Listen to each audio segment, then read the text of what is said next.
कृष्ण हरे कृष्ण कृष्ण कृष्ण हरे हरे हरे राम राम राम। श्रीमद् भागवतम तृतीय स्कंद पंचविंशो अध्याय।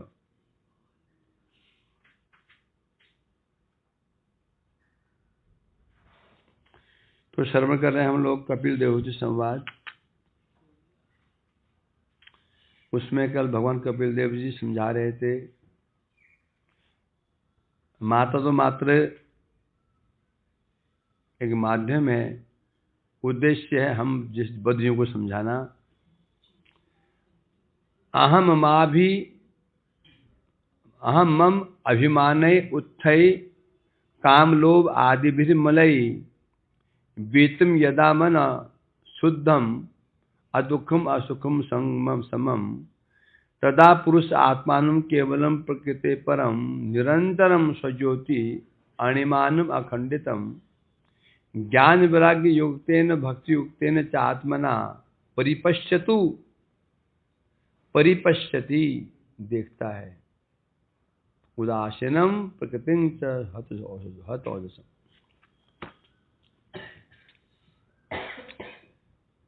सिद्धांत कोई बहुत पुराना नहीं है, हम सभी जानते हैं। स्वरूप ब्रह्म, अविद्या, अस्मिता, राग, द्वेष, सब सिद्धांत अलग अलग नहीं है, एक ही सिद्धांत एक ही घूम रहे हैं। सब सिद्धांत एक जैसे ही हैं, अलग कुछ भी नहीं है। वही बात करें, क्या हो रहा है? अभिमान, मम और मेरा, ये दो अभिमान से उत्पन्न होते हैं काम लोभ आदि, और यही मल है जो चित्त को अपवित्र कर देते हैं। हमारे चित्त को अपवित्र कर देते हैं, अशुद्ध कर देते हैं, जिसमें हमें अपने स्वरूप को ही देख नहीं पाते हैं। जीव अपने स्वरूप को ही नहीं देख पा रहा, अपने हृदय में नहीं देख पा रहा है, अपने को नहीं देख पा रहा है। कारण क्या है? चित्त दर्पण मलिन हो गया। धूल क्या है? काम, क्रोध, लोभ, मोह, मद, मात्सर्य।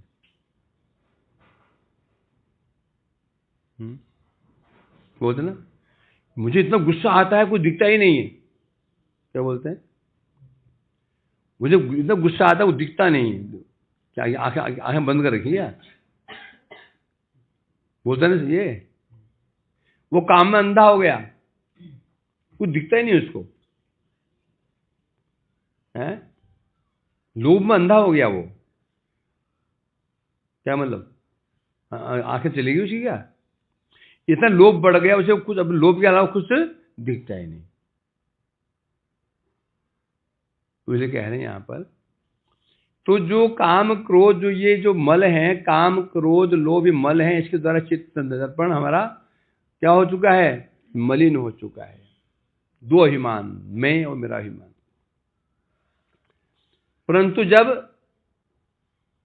क्या होता है? ज्ञान वैराग्येन युक्तेन भक्ति युक्तेन च आत्मना, जब वो जीव क्या करता है? भक्ति योग का आश्रय ग्रहण करता है। ज्ञान वैराग्य युग भक्ति युगे न, भक्ति का आश्रय ग्रहण करता है। भक्ति कैसी होनी चाहिए? ज्ञान वैराग्य युग, ज्ञान वैराग्य युक्त जो भक्ति होती है, जब उसका आश्रय ग्रहण करता है, तब वीत सदा मन शुद्ध, तब उसका मन क्या हो जाता है? तब उसका मन शुद्ध हो जाता है, जितने भी काम क्रोध आदि इनसे मुक्त हो जाता है। उस समय क्या हो जाता है? अदुखम असुखम समम, उसमें जीव समभाव संपन्न हो जाता है।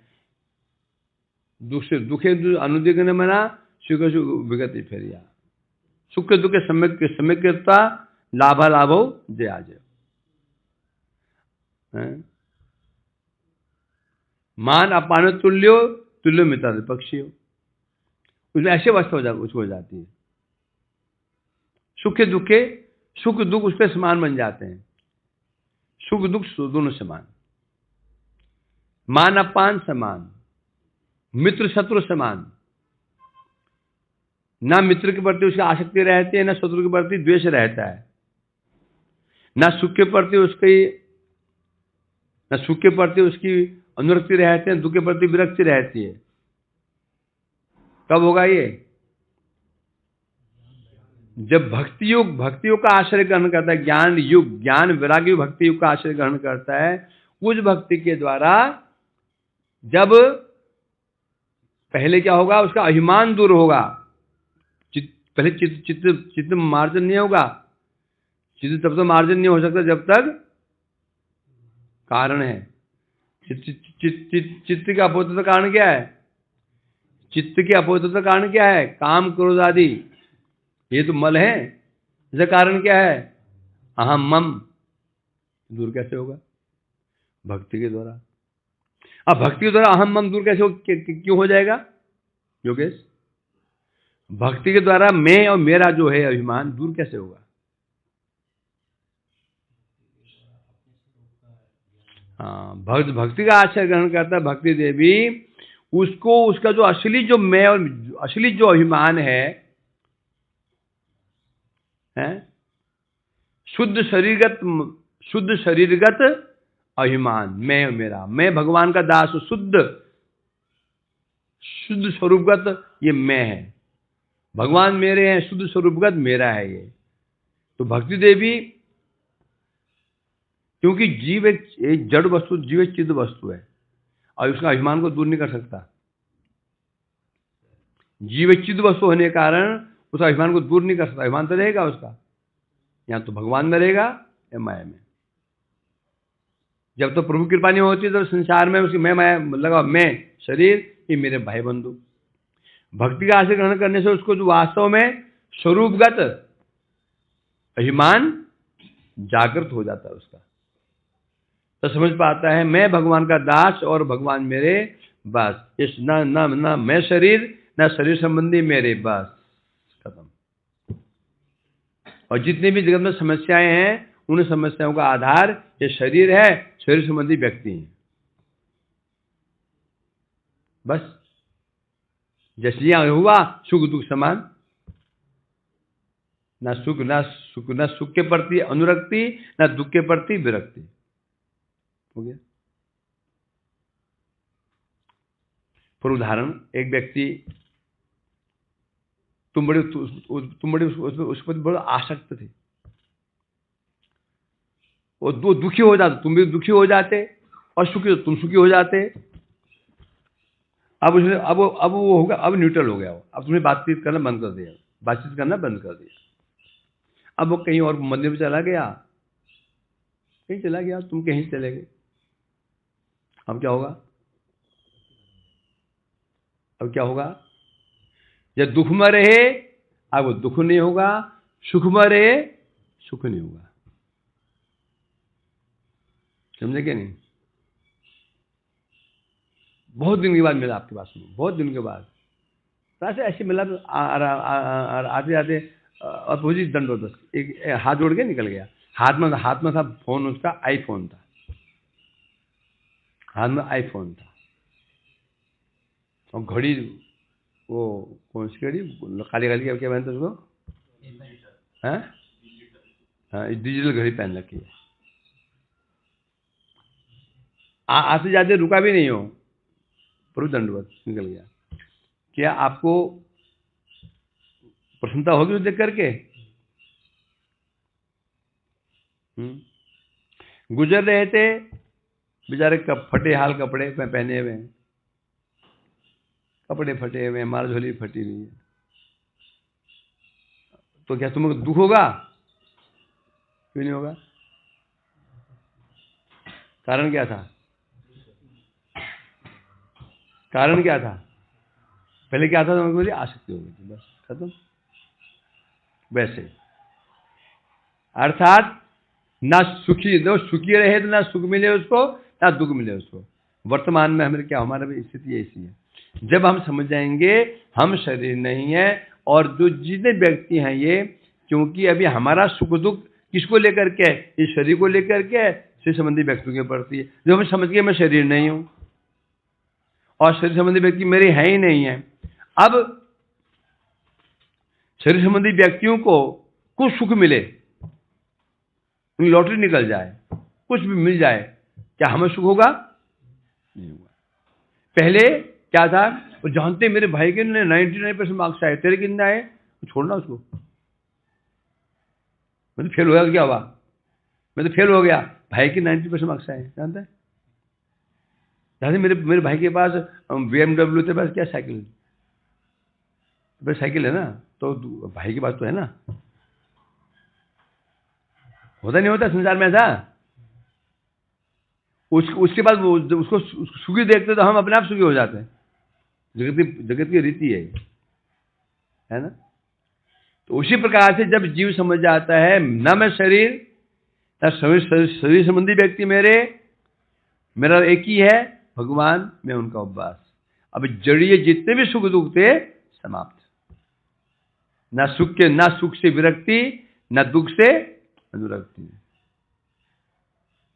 न मान से अनुरक्ति, न सम्मान से विरक्ति,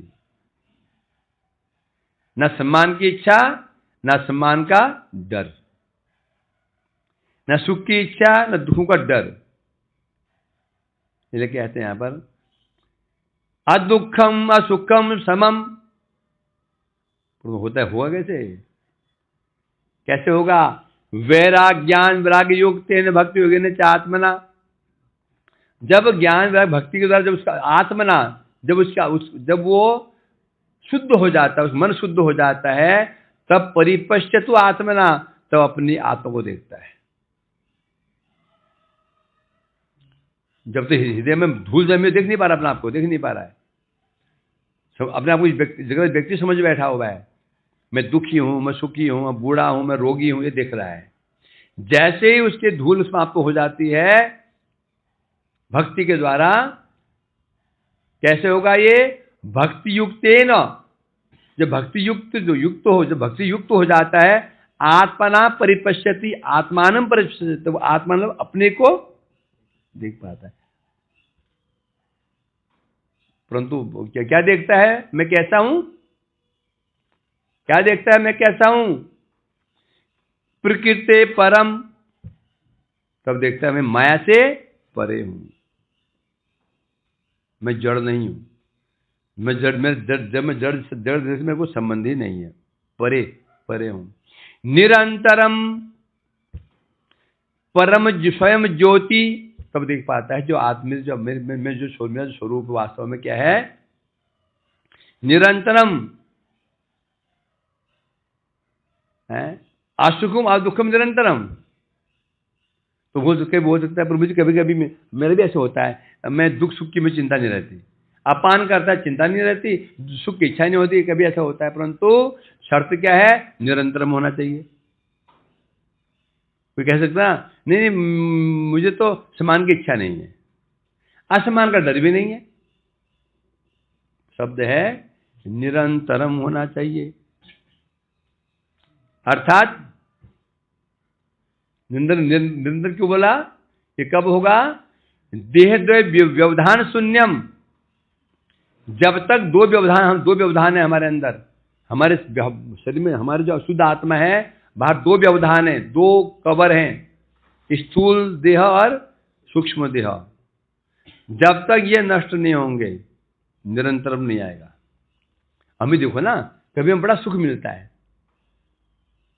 सोचा नहीं ना, अब मैंने क्रोध को जीत लिया, अब मैं गुस्सा नहीं आता ना, अब मेरे सम्मान की इच्छा नहीं है, समझे क्या? नहीं, 2 दिन बाद फिर दिखता सम्मान की इच्छा, इसका मतलब निरंतरम नहीं है। जब दो व्यवधान है, स्थूल देह सूक्ष्म देह, जब दोनों ही क्या हो जाए? वीता, दोनों ही नष्ट हो जाएंगे, दोनों अभिमान, तब जाकर के होगा निरंतरम अदुखम असुखम। निरंतर, अब कभी भी विचलित नहीं, बड़ी बड़ी विपत्तियां आने के बाद भी विचलित नहीं होगा। बड़े बड़े उसको प्रलोभन मिल रहे हैं, बड़े बड़े प्रलोभन मिल रहे हैं उसको, बड़े बड़े प्रलोभन मिल रहे हैं, तो भी विचलित नहीं होगा। बड़े बड़े दुख की लहर, दुख के मतलब समुद्र दुख में डूब गया, तो विचलित नहीं होगा। दोनों बड़ी बड़ी धन मान सम्मान, गुरु चारों तरफ वाही वाही मची हुई है, चारों तरफ समान समान, उसका लेस मात्र भी उनके प्रति आसक्त नहीं होगा। पूरी दुनिया उसके विरुद्ध हो चुकी है, अपने विरोधी हो चुके हैं उसके, अपने विरोधी हो चुके हैं उसके, कोई प्रभाव नहीं पड़ेगा। तो समझो निरंतरम अदुखम असुखम हो चुका है। क्यों हो चुका है? क्योंकि वीतम अहम ममादि अभिमान वीतम, क्योंकि अहम और मम जो दो अभिमान थे वो वीत माने दूर हो चुके हैं। अब वो देखता है कि मैं प्रकृति से, मैं माया से ऊपर हूं, वो जड़ माइक व्यक्ति, मैं कोई माइक वस्तु नहीं हूं। परिपश्यति, तब देखता है, क्या देखता है? मैं शुद्ध आत्मा हूं, वो तो बताया जो होता है। उदासीनम प्रकृति चाहत औदसम, और फिर क्या देखता है? क्या देखता है? अनासक्त हो जाता है जगत के प्रति। और फिर क्या देखता है? प्रकृति चाहत औदसम देखता है, प्रकृति माया हत नष्ट औज मैंने बल, देखता है मेरे समक्ष माया कमजोर हो गई है। तब देखता है मेरे समक्ष जो मेरी माया है ये क्या हो गई है? हत औजसम, ओज मैंने क्या होता है? बल। अभी हम क्या देख रहे हैं? माया बलवान है। अभी हम क्या देख रहे हैं? माया बड़ी बलवान है कि नहीं? कि क्रोध बड़ा बलवान है, मैं जीत नहीं पा रहा हूं, वो पता है इसको। तब क्या देखता है? प्रकृति चाहत औजसम, तब देखता है प्रकृति हत औज, हत ओजस, अर्थात बलहीना हो चुकी है।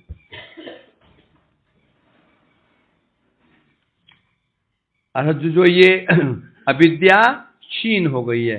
क्या हो गई है? क्षीण।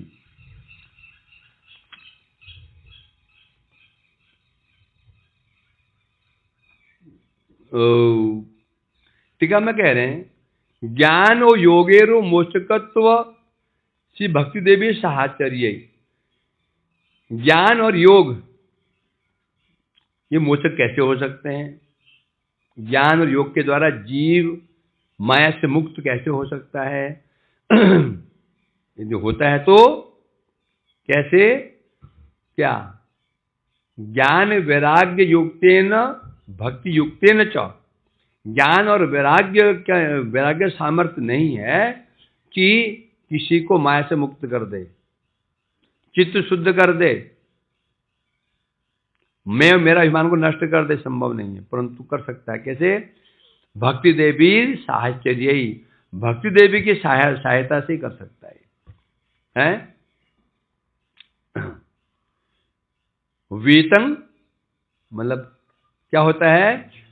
काम क्रोध आदि से, जो काम क्रोध आदि के जो विकार हैं उसे चित्त उसे ऊपर उड़ जाता है। मनेर कामादि मालिन्य राहित्य सम दम आदि यम नियम आदि द्वारा हो।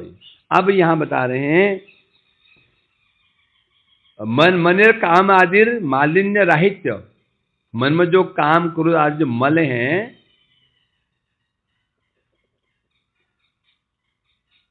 क्या समस्या है टिटहरियों को? क्या नाम है इसका? नाम क्या है? टिटहरी।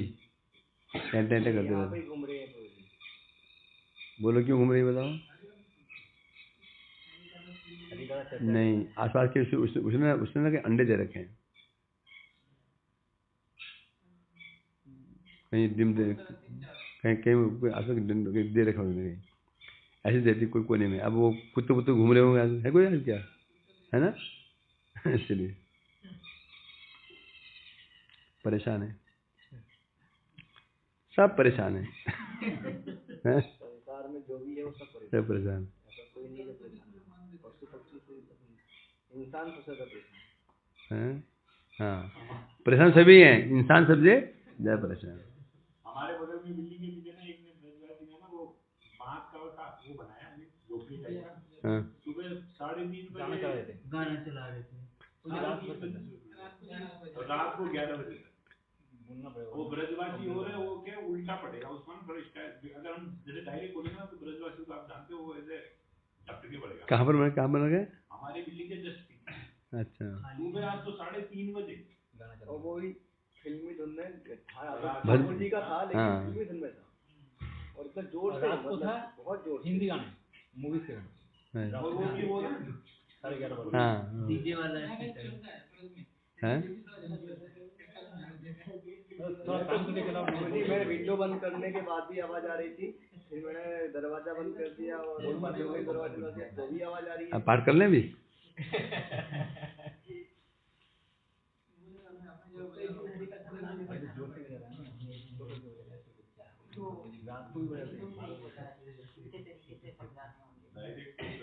मैंने बोला कोई पाप किया होगा क्या ब्रजवासी के बाहर से आए? बंगाली है? हैं? डायरेक्ट बोलेंगे ना तो छिड़ हो जाएगा। फिर मेरा आइडिया बनाओ। हाँ बोला आइडिया की शुरू में पहले तो उसको ये लगना चाहिए ना हमने 10 बार हाथ जोड़ा नहीं, मनेर मालिन्य आदि कामदे मालिन्य रहे तो शम किसे कहते हैं? शम दम यम। शम कहते हैं जब हमारा मन काम क्रोध आदि से युक्त रहित हो जाता है, हमारा मन काम क्रोध लोभ आदि से मुक्त हो जाता है, उसे कहते हैं शम। दम किसे कहते हैं? जो बाह्य इंद्रियां हैं, चक्षु कर्ण नासिका इत्यादि, इनको भस्म करने को कहते हैं दम। तो शम और दम और यम, ये कैसे पालन कैसे हो जाते हैं? नियम आदि द्वारा हुआ था के, समझे कि नहीं? योग मार्ग भक्ति मार्ग में ये अंतर है। योग मार्ग में पहले यम पहले यम करते हैं। यम माने जितनी अपोजिट चीजें हैं उनको त्यागो, त्यागने के पश्चात तब नियम शुरू करते हैं। तो भक्ति मार्ग में क्या होता है? भक्ति करो, तुम नियम पालन कर दो। नियम पालन करने से शम भी हो जाएगा, दम भी हो जाएगा और यम। यम माने क्या होता है? नाश करना, यम ऊपर में दूर करना, समझा कि नहीं? यम माने होता है जिन अपोजिट चीजों को त्यागना, यम कहते हैं। नियम प्रतिकूल त्यागने को, प्रतिकूल त्यागो तो यम, अनुकूल को पकड़ो नियम। यम नियम। फिर आसन, योग मार्ग में आसन सिद्ध करना पड़ता है। आसन सिद्ध माने एक ही आसन में तुम कई घंटे बैठ सकते हो, आसन सिद्ध कहते हैं। फिर प्राणायाम, प्रत्याहार, इंद्रियों को विषयों से खींचना, प्रत्याहार, आहार से हटाना इंद्रिय को। फिर धारणा, फिर ध्यान, फिर समाधि, इसे अष्ट अंग योग कहते हैं। परंतु ये तो योगियों के लिए है, परंतु इसमें क्या विशेषता होती है? जो शम दम नियम, शम दम यम के लिए साधु को कोई चेष्टा नहीं करनी पड़ती। शम मन होता है कि मन को कैसे कंट्रोल करूं, मन को कैसे कंट्रोल करूं, मन को कैसे कंट्रोल करूं। दम में अपने इंद्रियों को कैसे कंट्रोल करूं। यम है जो विरोधी चीजों को दूर कैसे करूं। जरूरत करने की जरूरत नहीं है। क्या करना? नियम से शुरू हो जाता है। कैसे होता है? एक व्यक्ति का मन बड़ा चंचल था, बड़ा मन चंचल है, मन बड़ा ही हृदय में अनर्थ भरे में, कभी लोभ होता है, कभी क्रोध होता है, कभी काम होता है। और उसने नियम शुरू कर दिया? श्रवणम कीर्तनम। अब वो मठ में चला गया, अब उसको समय कहाँ पर है? 4 घंटा तो मठ में, 4 घंटे यहाँ बैठोगे, 2 घंटा कीर्तन, 2 घंटा पाठ, 4 घंटे गए। फिर कम से कम बत्ती माला करनी पड़ेगी, फिर कुछ विश्राम भी करोगे, आदमी थक तो जाता ही है, कुछ सेवा भी करोगे, फिर कहाँ पर है? फिर मन के पास फिर आने भी करोगे। मन के पास कहाँ समय है? मन के पास समय कहाँ पर है? फिर क्रोध करने का, लोभ करने का समय कहाँ पर है? हो गया ना? हो गया ना, नियम पालन किया, यम अपना हो गया। समझे कि नहीं? दम, इंद्रिय चंचल है, मन यहाँ वहां हो जा रहा है, कैसे कैसे कर सकते हो? 4 घंटे यहाँ बैठे हो, यहाँ बैठे अब तुम तो बही इंद्रियों को तुम कैसे योग कर सकते हो? आंख का उपयोग कैसे कर लोगे बैठे बैठे? कान का उपयोग कैसे कर लोगे? कहाँ से फिल्म गाने क्या सुन लोगे? कम 4 घंटा, कम से कम 4 घंटा। चाहो ना, तो कानों में क्या घुसेगा? हरि कथा या कीर्तन चलेगा। 4 घंटा, कब 4 घंटा हो गया? 4 घंटा कम से कम। चाहकर भी क्या इन आंखों से क्या तुम गलत दृश्य देख सकते हो? नहीं देख सकते। गलत सोच सकते हो? नहीं सोच सकते हैं, सोचने समय भी नहीं है। तो बताया जा रहा है, तो ये विशेषता है। नियम पालन करने से शम्य हो जाता है, दम्य हो जाता है, यम भी अपने आप हो जाता है। और यदि भक्ति का से ग्रहण नहीं किया तो वही योग मार्ग में जाओगे, पहले तुम सबसे पहले तुम यम, उसके बाद शुरू होता है नियम। समझे नहीं? पहले चित्त को शुद्ध करो, तब शुरू होता है नियम। नियम होते हैं अष्टांग योग में, इसलिए कहते हैं यहां द्वारा ज्ञान योगेर अंग समूह सूचित सिद्ध हुआ कि ज्ञान और योग क्या बन गए? अंग बन गए। किसके? भक्ति अंग बन गए।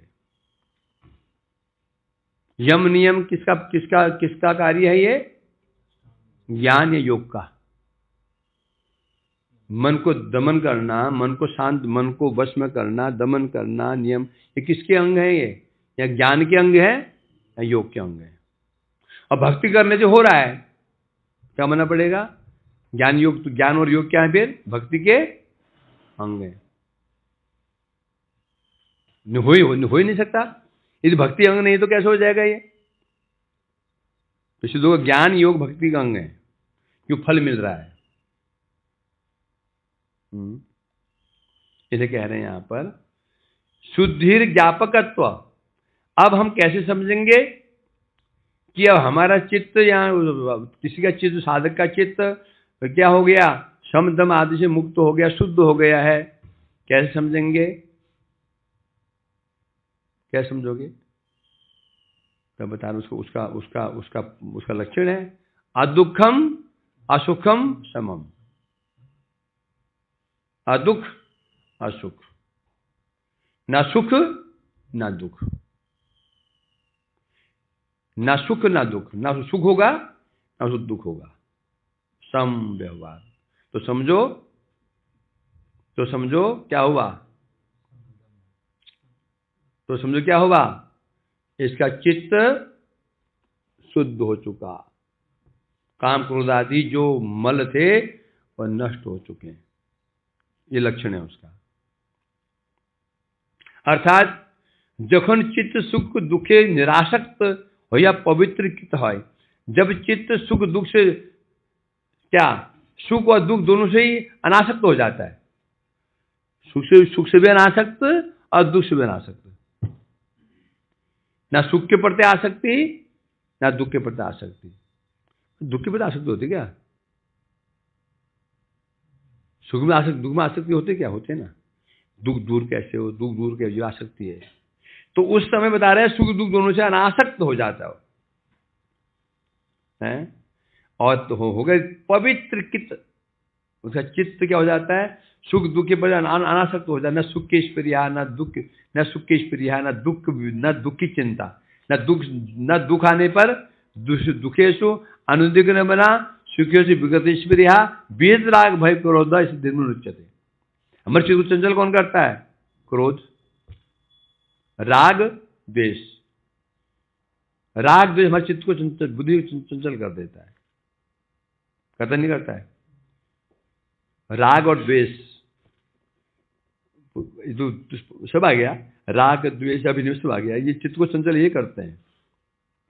पर वो यहां बता रहे हैं, परंतु यहां पर क्या होगा? जब सुख दुख पर अनासक्त हो जाता है, समझो उसके हृदय पवित्र हो चुका, तखन विशुद्ध निर्मल भाव, जब हृदय उसके पवित्र हो जाता है, शुद्ध हो जाता है, तब विश्व जो निर्मल भाव को धारण कर सकता है। अभी हमारे हृदय निर्मल भाव धारण कर सकता है क्या? धारण करो। हानि करते हो ना, तो धारण करो। गोपाल मंत्र करते हो ना, गोपाल का स्मरण कर लो। कितना देर गोपाल मंत्र को कितनी देर लगती है? 10 बार करना है ना, 10 बार कितनी देर लगती है?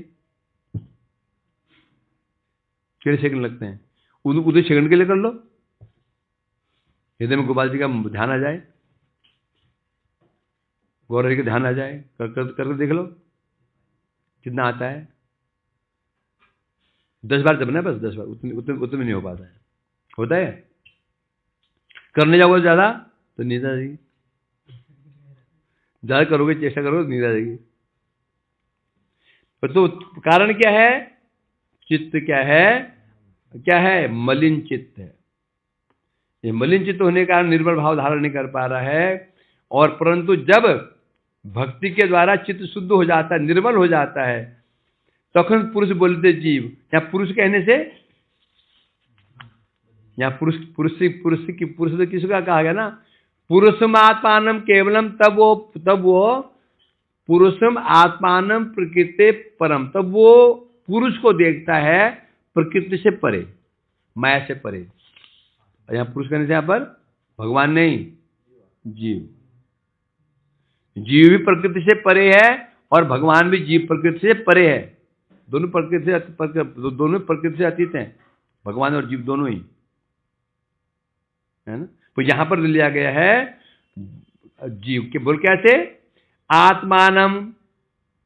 आत्मानम पश्यति प्रकृति परम। मतलब अपने को, तब अपने को देखता है। अभी हम अपने को देख रहे हैं क्या? हम क्या अपने को देख रहे हैं? अपना हाथ देखे ना, अब देखना। तू किसे देख रहा है? अभी हम अपने को नहीं देख पा रहे हैं। हम शरीर को देख रहे हैं, अपने हाथ को देख रहे हैं, पैर को देख रहे हैं, अपने को देख रहे हैं, शरीर को नहीं देख रहे हैं अभी। अब शरीर को अपने आप को नहीं देख पा रहे हैं।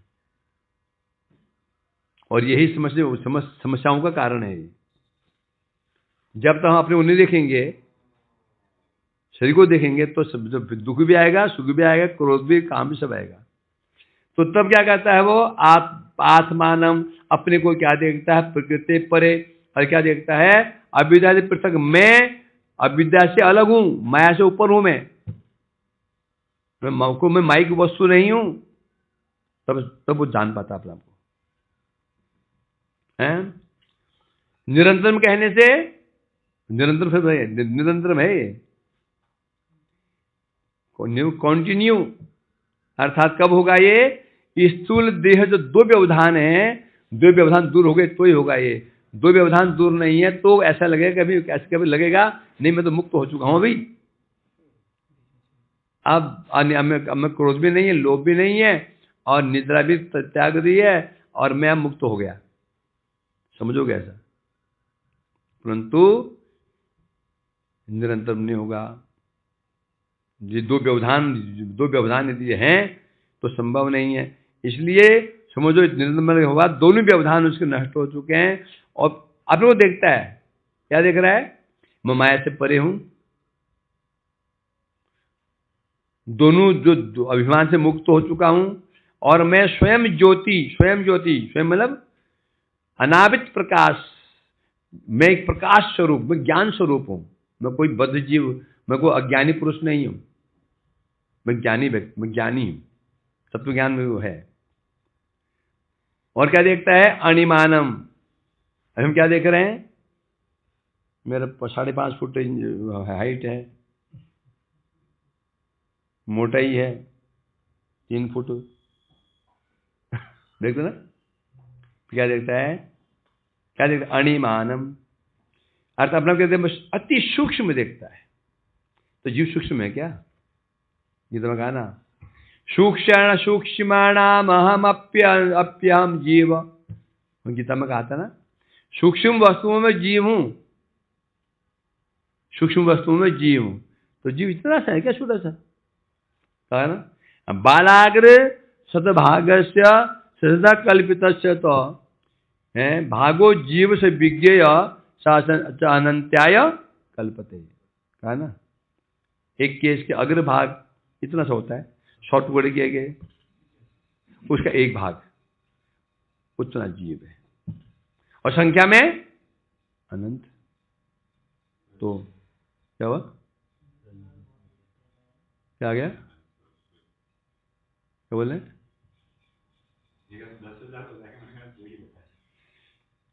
इसलिए कह रहे हैं यहां पर, भगवान ने कैसे कहा है, अतः स्वरूपतः जीव परमाणु परमाणु परमाणु, जीव है क्या है, अणु नहीं, परमाणु, अणु से भी छोटा।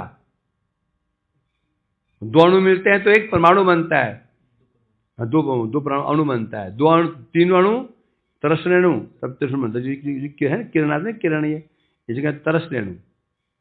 किरणों में जो झिलमिल झिलमिल कहते हैं ना, ये क्या है, ये तरस रेणु। दो परमाणु मिलकर एक अणु बनता है, तीन अणु में तरस रेणु बनता है, इतना छोटा जीव है। तो इसलिए कह रहे हैं यहां पर, तो देख पाता है वो, और फिर क्या देखता है, अखंडितम अदुखम, अदुखम असुखम, और स्वयं ज्योति अणिमानम अखंडितम अखंडितम। मैं अखंडित हूं, अखंडित मैंने अपरिच्छिन्न, खंड मैंने छिन्न, खंड मैंने छिन्न, छिन्न मैंने एक खंड टुकड़ा, अपरिच्छिन्न मीन्स माया से अनावृत। क्या पता क्या देखता है, मैं अपरिच्छिन्न हूं। अपरिच्छिन्न का अर्थ बता रहे हैं यहां पर, अर्थात क्या, विषय वासना द्वारा परिच्छिन्न मैं जो मैं हूं, आत्मा जो हूं, ये विषय वासनाओं से अपरिच्छिन्न है, अर्थात ग्रस्त नहीं है कि नहीं, मैं मुक्त हूं विषय वासना से, मैं हमेशा जीव मुक्त, जीवात्मा विषय वासना से मुक्त रहता है। तो बोलते हैं तो फिर तो अशुद्ध हुआ कि नहीं हुआ, वर्तमान अवस्था में तो हम वर्तमान में क्या हो रहा है, हम काम क्रोध आदि से परिच्छिन्न है, तो अशुद्ध हो गए, जीव अशुद्ध हो गया, नहीं हुआ। ये ब्राह्मण बालक को एक प्रेत पकड़ ले, जो मुसलमान प्रेत हो, अब वो विचार गंदे गंदे, खाने की इच्छा गंदी गंदी, भावनाएं गंदी गंदी, परंतु ब्राह्मण बालक की है, भाग गया भूत। उसी में बता रहे हैं यहां पर, वास्तव में तो जो क्या जीव क्या देखता है, मैं अखंडित हूं, अतः विषय वासना से मैं हमेशा मुक्त हूं, वो देख पाता है। परंतु कैसे होगा ये, ज्ञान वैराग्य युक्त आत्मना, अर्थात मनुष्य कैसे होगा, ज्ञान वैराग्य युक्त आत्मना, अर्थात ज्ञान वैराग्य के द्वारा जो मन क्या हो गया, शुद्ध हो गया। ज्ञान वैराग्य से मन शुद्ध हो चुका है वो, परंतु ज्ञान वैराग्य से, ज्ञान वैराग्य कैसे कर देगा, ज्ञान वैराग्य कैसे शुद्ध कर देगा, पानी पी लेगी, घूंट सो रहा है, क्या ज्ञान वैराग्य सामर्थ्य है चित्त शुद्ध कर देगा, नहीं कर सकता। क्यों, आजाकल संन्याय सब साधन, भक्ति बिना दीदे नारे क्या फल, अजाकल संन्याय सब साधन, ये साधन है योग कर्म ज्ञान योग, ये कैसे हैं, साधन नहीं है ये, अजागल संन्याय ये सब साधन। अतएव ये सब त्याजी, भक्ति क्या है, हरि भजे बुद्धिमान जन। अजागल संन्याय क्या होता है, अजागल स्तन, कभी कभी बकरे के गले पर एक थन होता है, थन होता है। अब हम क्या बोलेंगे कि गले में क्या बोले, थन बोले, थन है क्या वो, थन थन थन किसे कहते हैं, जैसे दूध निकलता हो। और थन बकरी का नहीं, बकरी का होता है। तो थन क्यों कह रहे हैं इसको, जैसा लगता है। थन जैसा, थन जैसा है, थन नहीं है। थन उसे कहते हैं जैसे दूध निकलता हो। उसी प्रकार से ज्ञान साधन नहीं है, कर्म साधन नहीं है, योग साधन नहीं है, दान साधन है ही नहीं है। तो साधन के जैसे हैं। वो साधन जैसे क्यों बोला, क्योंकि साधन किसे कहते हैं, जिसमें चेष्टा की जाती है। ज्ञान में साधन है, कर्म में साधन चेष्टा है, ज्ञान में चेष्टा है, इसलिए जो साधन जैसे हैं ये, परंतु है नहीं। परंतु साधन तभी तो साधन है जब फल दे सके। फल दे सके साधन है वो, ये फल ना दे सके तो साधन कहाँ है वो। कर्म अपना फल नहीं दे सकता। ये साधनेर अति तुच्छ फल भक्ति बिना दिते नारे बल। तो ये कर्म ज्ञान योग साधन तो है, परंतु अति तुच्छ है। तुच्छ होने के कारण ये अपना फल नहीं दे सकते हैं। अपना फल देने के लिए भी इनको भक्ति की सहायता चाहिए। भक्ति देवी सहायता करे तो अपना फल दे सकते हैं। इसलिए कह रहे हैं यहाँ पर, तो ज्ञान और वैराग्य, वैराग्य क्या चित्त को शुद्ध कर देगा, नहीं कर सकता। तो क्यों कह रहे हैं ऐसा, ज्ञान वैराग्य भक्ति के युक्त, भक्ति से युक्त हो, तो ज्ञान वैराग्य भक्ति से युक्त हो, भक्ति के अधीन हो। तो ज्ञान वैराग्य की दो अवस्थाएं, एक ज्ञान वैराग्य जो भक्ति के पुत्र, और एक ज्ञान वैराग्य जो अनाथ लावारिस।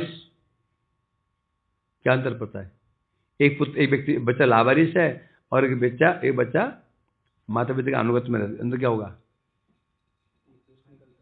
जो माता पिता अनुगत्य में रहता है वो होगा सतपुत्र होगा, और जो लावारिस है वो उत्पाती होगा। जो ज्ञान वैराग्य भक्ति के साथ रहते हैं, भक्ति जब भक्ति उत्पन्न होते ना, वासुदेव भगवती भक्ति योग प्रयोजिता जनियते आशु वैराग्यम ज्ञानं यदहेतुकम। वासुदेव भगवती, वासुदेव भगवान के प्रति, जो वासुदेव भगवान के प्रति जो भक्ति की जाती है, उस भक्ति से अतिशीघ्र ही दो पुत्र जन्म लेते हैं। ज्ञान वैराग्य यदहेतुकम, भक्ति भगवान की भक्ति करने से ज्ञान वैराग्य दोनों जन्म ले लेते हैं। तो उस ज्ञान वैराग्य से होगा ये। यदि ज्ञान वैराग्य भक्ति का आश्रय नहीं करेंगे, वो ज्ञान वैराग्य से भक्ति, वो दूर की बात है, चित्त भी शुद्ध नहीं होगा। चित्त और अशुद्ध हो जाएगा, चित्त और अशुद्ध हो जाएगा। वांछा कल्पतरुश्च कल हुआ था अंतरिक्ष नहीं हुआ कल।